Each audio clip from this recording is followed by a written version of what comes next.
Hello children, a very good morning to all of you. So in EVS class 4 we were doing chapter number 1 going to school. प्यारे बच्चों, कक्षा चौथी EVS में हम पाठ पहला कर रहे हैं जिसमें हमने अलग अलग तरीक़ों के बारे में पढ़ा है जिन तरीक़ों का इस्तेमाल करके प्रयोग करके जो बच्चे हैं वो स्कूल जाते हैं।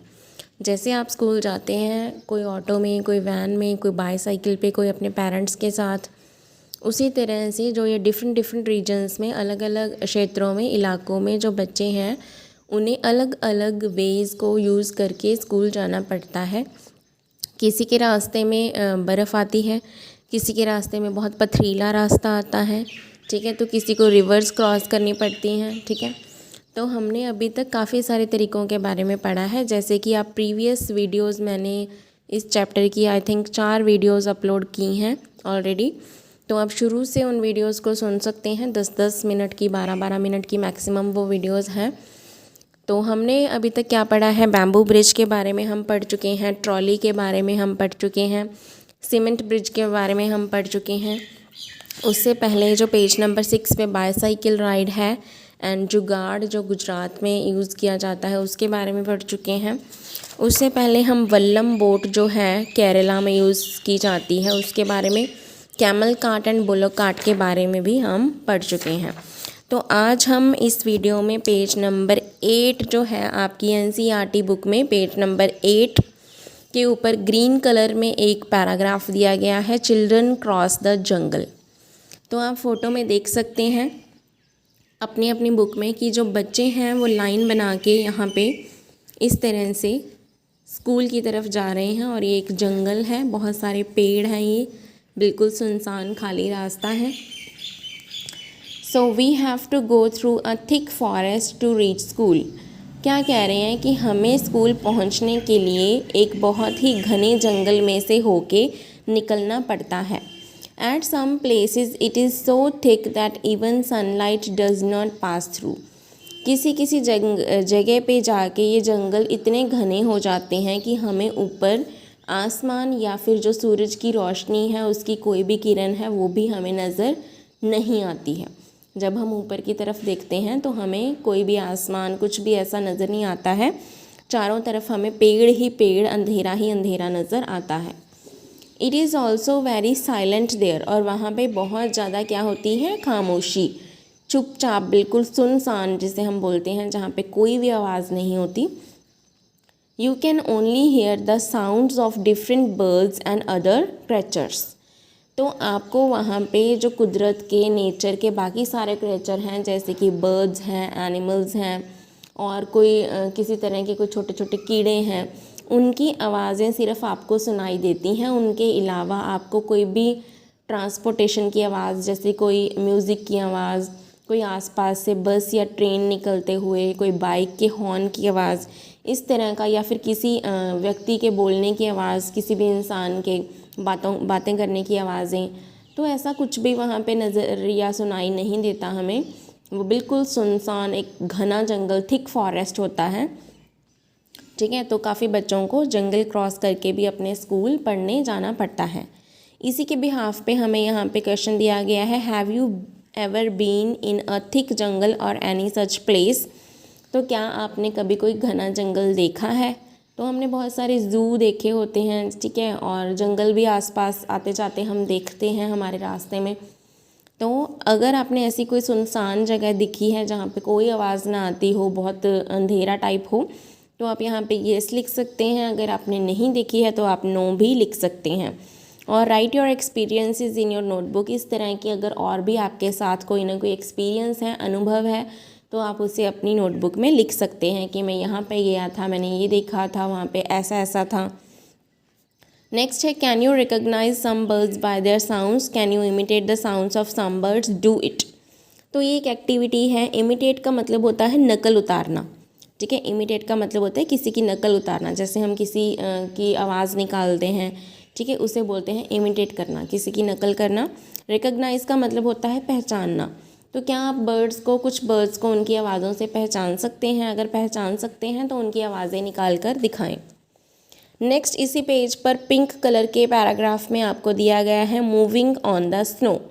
तो अभी हमने जंगल की बात कर ली है, ब्रिजेस की बात कर ली है, ट्रॉली की बात भी हो चुकी है। तो अभी आ रहा है मूविंग ऑन द स्नो, यानी कि बर्फ़ पर चलना।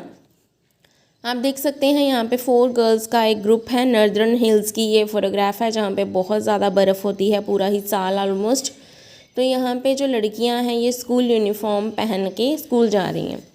सी how we reach school, we go to school through miles of snow. मीलों तक बर्फ़ जमी होती है और हमें उसके ऊपर चल के स्कूल जाना पड़ता है। We hold hands and walk carefully. तो हम हाथों को पकड़ के एक दूसरे के साथ धीरे धीरे बड़े ही ध्यान से चलते हैं। If the snow is soft our feet sink into it. Sink मतलब डूब जाना, दब जाना। तो अगर बर्फ़ किसी किसी जगह पे सॉफ्ट होगी, जैसे भुरभुरी बर्फ़ होगी, ठीक है, जो दानेदार बर्फ़ है, जहाँ पे बर्फ़ सॉफ्ट होती है तो जो हमारे पाँव हैं वो बीच में धंस जाते हैं। जैसे ये लड़की के पाँव आप देख सकते हैं, इसके पैर बर्फ़ के अंदर हैं, बाकियों के बाहर है, इधर 2 वाली गर्ल्स के। तो जहाँ से बर्फ़ सॉफ्ट होती है वहाँ से जो पैर हैं वो बर्फ़ के अंदर दब जाते हैं। When the snow is frozen we may slip and fall। लेकिन जब बर्फ़ पूरी जमी होती है, हार्ड होती है, फ्रोज़न होती है, तब हमारे जो शूज़ हैं वो उसके ऊपर स्लिप कर सकते हैं और बहुत ज़्यादा हमें चोट भी लग सकती है। तो कुछ बच्चों को देख लीजिए कितनी मुश्किलों का सामना करते हुए वो स्कूल पहुंच पाते हैं। And you are very very lucky कि आपको ना तो जंगलों में से जाना पड़ता है, ना ही बर्फ़ पे चल के जाना पड़ता है। मैक्सिमम हम जो हैं वो बाय रोड या फिर बाय इजी वेज़ हम स्कूल पहुंच जाते हैं। सो क्वेश्चन क्या दिया गया है, have you ever seen so much snow. क्या आपने इतनी ज़्यादा बर्फ़ जितनी इस फोटो में है कहीं देखी है। वेयर, कहाँ देखी है। इन फिल्म्स और समवेयर एल्स, क्या आपने फिल्म यानी कि मूवी में, टीवी में देखी है या कहीं और भी देखी है। तो मैंने तो इतनी बर्फ़ जो है वो टीवी में ही देखी है। अगर आपने कहीं और शिमला वगैरह में या कहीं और लेह लद्दाख किसी भी ऐसी जगह पे अगर आप गए हैं तो आप यहाँ लिख सकते हैं। तो मैंने टीवी में ही देखी है तो मैं इसका आंसर लिखूँगी yes I have seen so much snow in films. तो हाँ मैंने देखी है, और कहाँ पे देखी है, टीवी में। Move on to page number 9। Page number 9 पे ब्लू कलर के पैराग्राफ में आपको एक और सुंदर सी फ़ोटो दिखाई गई है और उसी फ़ोटो के बीच में लिखा गया है उत्तराखंड। तो उत्तराखंड एक हिली एरिया है, पहाड़ी एरिया है, क्षेत्र है, हमें पता है। तो रॉकी पाथ्स का मतलब क्या है, we live in the mountains. हम पहाड़ों में रहते हैं, पहाड़ों वाले क्षेत्र में रहते हैं। The paths are rocky and uneven. तो आप देख सकते हैं जहाँ पे ये रास्ते वहाँ पे कैसे हैं, पत्थरों वाले, बड़े बड़े पत्थर जो हैं रास्तों में होते हैं, पथरीला रास्ता है। और अनइवन का मतलब होता है जो बराबर ना हो। जैसे ये मेरा हैंड है, ये बिल्कुल सीधा है, बराबर है, ठीक है। तो जैसे ये पहाड़ है, ऊपर नीचे टेढ़े मेढ़े जो रास्ता है, कभी ऊपर जाएगा कभी नीचे जाएगा, कभी खड्डा आएगा कभी प्लेन आएगा, तो उसे बोलते हैं अनइवन लैंड, जो समतल ना हो, बराबर ना हो। The children who live in the plains will find it difficult to walk on these। जो बच्चे मैदानी इलाके में रहते हैं जहाँ पे बिल्कुल बराबर होता है, ग्राउंड एरिया जिसे हम प्लेन एरिया, मैदानी क्षेत्र बोलते हैं, जहाँ पे ऐसा ऊपर नीचे कुछ नहीं होता, जैसे हम सभी रह रहे हैं प्लेन एरिया में। तो जो बच्चे प्लेन एरिया में रहते हैं उन्हें यहाँ पे चलने में बहुत मुश्किल आती है, क्योंकि वो कभी ऐसे पत्थरों वाले रास्ते में जो कभी ऊपर हों कभी नीचे हों, कभी एकदम से चढ़ाई हो और कभी एकदम से तेज़ उतराई वाला रास्ता हो। तो इस तरह के रास्तों पे चलना उन्हें मुश्किल लगता है। But we can easily race up and down. लेकिन हम आसानी से तेज़ भागते हुए चढ़ भी जाते हैं और नीचे उतर भी जाते हैं, क्योंकि हमें आदत हो चुकी है। तो ये कहाँ की पिक्चर है, उत्तराखंड की पिक्चर है। क्वेश्चंस क्या हैं, do you think that such places have snow all the time, why. तो जैसे ये हमें जगह दिखाई गई थी जहाँ पे बहुत ज़्यादा बर्फ़ है, आपको क्या लगता है कि ये बर्फ़ वहाँ पे हमेशा ऐसे ही रहती है, और अगर रहती है तो क्यों। तो इसका आंसर है yes, these places are at great height from earth. तो ये जो जगह हैं ये धरती से बहुत ऊंचाई पर बनी हुई हैं, और जैसे जैसे हम धरती से ऊपर की तरफ जाते हैं ठंड जो है वो बढ़ती है, टेम्परेचर जो है वो कम होता है, और इसकी वजह से जो बर्फ़ है वो भी बहुत, हवा है वो भी बहुत ठंडी होती है, और बर्फ़ भी वहाँ पे ज़्यादा रहती है। जो जो जगह धरती से ज़्यादा ऊंचाई पर हैं, ऊंची हैं, ऊपर हैं, ग्रेट हाइट पे हैं, तो वहाँ पे हमेशा बर्फ़ रहती है। No matter whether there is a dense forest, farms, mountains और snow on the way we manage to reach school. तो क्या कह रहे हैं कि कोई ये इस बात की हमें दिक्कत नहीं आती, कोई हम इस बात की परवाह नहीं करते, हम डरते नहीं हैं कि हमारे रास्ते में घना जंगल है, खेत हैं, पहाड़ हैं या फिर बर्फ़ है। जैसे तैसे किसी भी तरीके से हम स्कूल पहुंचना अपना मतलब पहुंच जाते हैं वहाँ पे, ठीक है, मैनेज कर लेते हैं। क्वेश्चन क्या है, do you face difficulties on the way to your school? क्या आपको स्कूल जाते वक्त रास्ते में ऐसी किसी मुश्किलों का सामना करना पड़ता है? तो इसका आंसर मैंने लिखा है नो। अगर आपको करना पड़ता है तो आप लिख सकते हैं येस। नेक्स्ट क्वेश्चन है, which is the best month in which you like to go to school by? तो आपको सबसे अच्छा महीना जो है साल का वो कौन सा लगता है जब आपको स्कूल जाने में मज़ा आता है, अच्छा लगता है? तो इसका आंसर मैंने लिखा है सितंबर। आप अपना फेवरेट मंथ यहाँ पे लिख सकते हैं क्योंकि ज़रूरी नहीं है सबका सितंबर ही हो।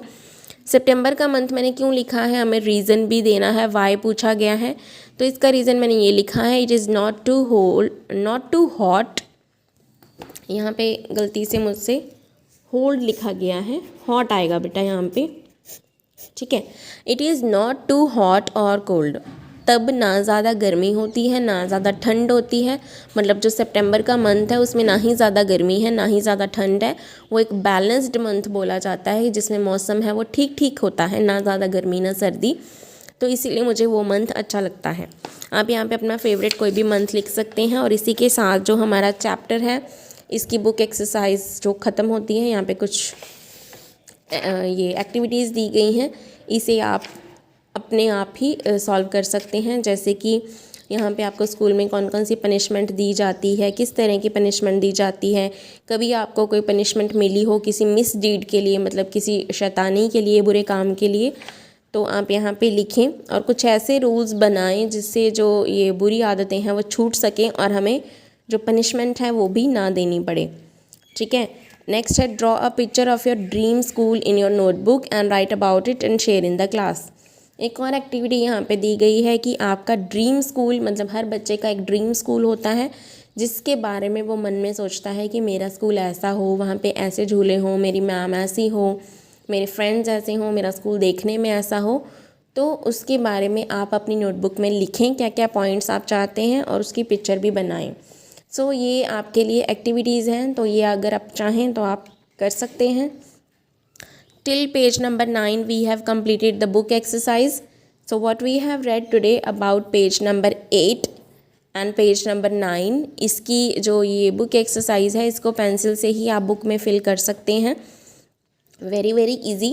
और जितने भी वेज हमने इस चैप्टर में पढ़े हैं, जुगाड़ है, बाईसाइकिल राइड है, वल्लम है, camel cart and bullock carts हैं, ठीक है, एंड ट्रॉली है, सीमेंट ब्रिज है, उससे पहले हमने बैम्बू ब्रिज के बारे में पढ़ा था। तो प्रीवियस वीडियोस में आपको इनके बारे में सारी एक्सप्लेनेशन एंड बुक एक्सरसाइज जो है वो मिल जाएगी। तो अगर आपने पिछला काम अभी तक कंप्लीट नहीं किया है या आपको चैप्टर समझ में नहीं आया है तो आप वीडियो नंबर 1 से कंटिन्यूटी में इन वीडियोज़ को देखें एंड पेंसिल से ही अपना काम जो है वो बुक एक्सरसाइज जो है वो बुक में फिल कर लें। So I hope you understand it very well. Thank you class and have a good day to all of you.